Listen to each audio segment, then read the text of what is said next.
Pero ¿cómo alguno de los dos ronca? Bueno, yo digo que él. Y Sí, y él dice que vos. Claro, vos no te escuchás. Vos lo escuchás a él. yo ronco, chicos. roncás? Yo ronco mucho. ¿Cómo sabes que roncas? Porque él te dice. ¿Me grabó? ¡No! ¿Te filmó? No, me grabó un audio. Y era No, para, yo si lo ¿Tenés el busco- audio? Sí. Y cuando Yo te lo- escuchaste dijiste, ese no soy yo. No.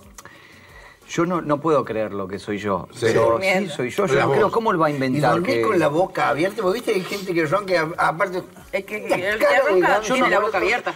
Che, fíjate ese tema, porque yo una vez haciendo gira con Alfredo Silva, Sí. sí, dormíamos en la habitación y lo tuve 3 meses haciéndole creer que él roncaba así. Me grabé yo y ya.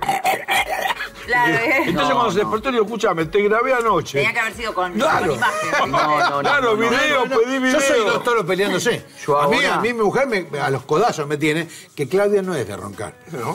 Yo no estaría nunca con un hombre que ronque. No estaría nunca con un hombre que ronque. Acá lo tengo. ¿Lo querés bueno, escuchar? ¿Estás asegurada conmigo? No estoy lo voy a loco. lamentar. A ver, por favor, A ver. por favor. Me voy. Quiero ver. ¿Lo pongo quiero ver. acá? A ver. Sí, por Sí, favor, a por ver, favor. silencio. A ver.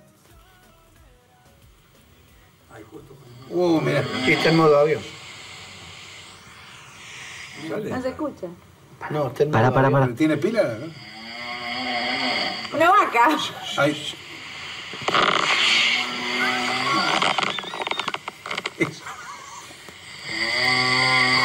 ¿Arranca o no arranca? Sofía, conseguime una sierra eléctrica para cuando venga Nico de nuevo. Yo